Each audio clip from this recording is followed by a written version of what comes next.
چلیے ایک ایسے سفر کا تصور کرتے ہیں جو ہم سب کا مقدر ہے، ایک ایسا راستہ جس پر ہر روح کو لازمی چلنا ہے۔ آج ہم اسی سفر کے پہلے 40 دنوں کو سمجھنے کی کوشش کریں گے، جب جسم تو خاموش ہو جاتا ہے لیکن روح کا اصل سفر وہیں سے شروع ہوتا ہے۔ یہ ایک روحانی کھوج ہے جو ہمیں زندگی کے سب سے بڑے راز کے تھوڑا اور قریب لے جائے گی۔ اور ہاں، اس سفر کو سمجھنے کا مقصد ڈرنا یا ڈرانا بالکل نہیں، بلکہ اس سے روشنی حاصل کرنا ہے۔ یہ کہانی ایک آئینے کی طرح ہے جس میں ہم اپنی زندگی کا عکس دیکھ سکتے ہیں اور یہ سمجھ سکتے ہیں کہ کون سی چیزیں ہیں جو واقعی میں اہمیت رکھتی ہیں۔ تو ہمارا سفر شروع ہوگا اس آخری خاموشی کے لمحے سے۔ پھر ہم قبر کی پہلی رات کی حقیقت کا سامنا کریں گے، جہاں دنیا کی ساری قدریں سب ختم ہو جاتی ہیں۔ اس کے بعد آئے گا سچائی کا وہ امتحان جو ہر روح کو دینا ہے۔ ہم لا تعلقی کے مشکل دنوں سے گزریں گے اور پھر برزخ کی درمیانی حالت کو سمجھیں گے، اور آخر میں ہم اس پورے سفر کا رخ اپنی آج کی زندگی کی طرف موڑیں گے، یہ جاننے کے لیے کہ اس میں ہمارے لیے کیا سبق ہے۔ تو آئیے اس سفر کا پہلا قدم اٹھاتے ہیں۔ یہ وہ لمحہ ہے جب دنیا کا سارا شور اچانک تھم جاتا ہے۔ آس پاس کی آوازیں، باتیں، سب کچھ ایک گہری، مکمل خاموشی میں ڈوب جاتا ہے۔ یہ روح کے لیے بیداری کا پہلا لمحہ ہے۔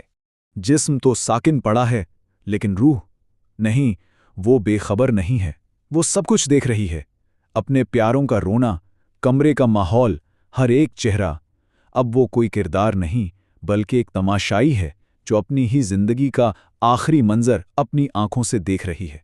اور اس نئے زاویے سے ہر چیز کا مطلب بدل جاتا ہے۔ روح دیکھتی ہے کہ وہ جسم جسے وہ میں سمجھتی رہی اب دوسروں کے کندھوں پر ہے۔ جنازے میں چلتے ہوئے لوگوں کے چہروں پر لکھی ہر کہانی اسے نظر آتی ہے، کون صرف رسم نبھانے آیا ہے اور کس کے دل میں واقعی سچی محبت اور دکھ ہے۔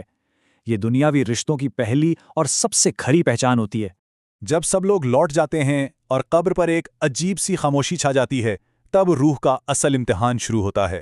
یہی ہے پہلی رات کی حقیقت۔ اسے سب سے سخت رات اس لیے نہیں کہا جاتا کہ یہ اندھیری ہے، نہیں، بلکہ اس لیے کہ یہاں سچائی کے سوا اور کچھ نہیں ہوتا۔ تو یہ 40 دن دراصل کئی مراحل کا سفر ہے۔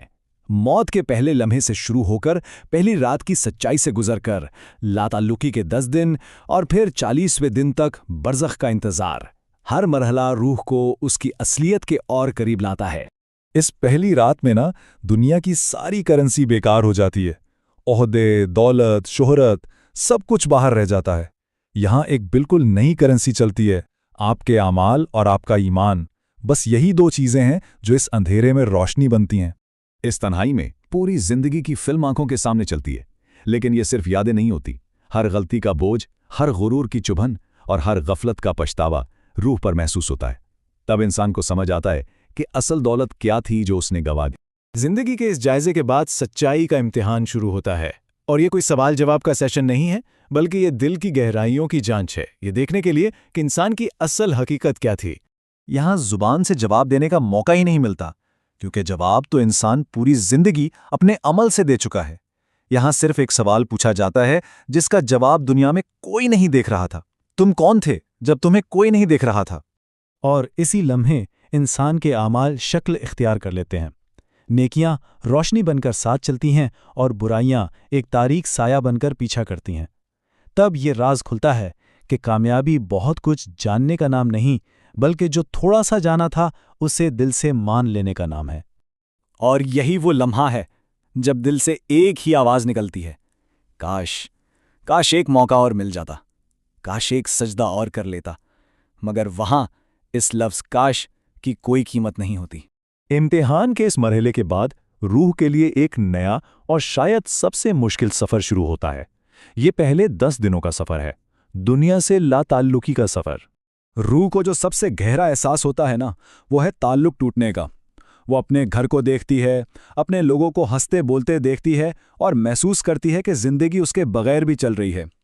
یہ ایک شدید احساس ہے کہ وہ اب اس دنیا کا حصہ نہیں، ایک بھولی بسری یاد بن چکی ہے۔ یہاں ایک بہت ہی حیران کن راز کھلتا ہے۔ روح کو احساس ہوتا ہے کہ اصل بوجھ بڑے بڑے گناہوں کا نہیں، بلکہ اس غفلت کا ہے جس میں زندگی بیت گئی۔ وہ گھنٹے، وہ دن جو دنیا کی دوڑ میں خدا کو بھلا کر گزار دیے گئے، آج ایک پہاڑ بن کر روح پر بوجھ ڈالتے ہیں۔ جب دنیا سے پکڑ ڈھیلی پڑنے لگتی ہے،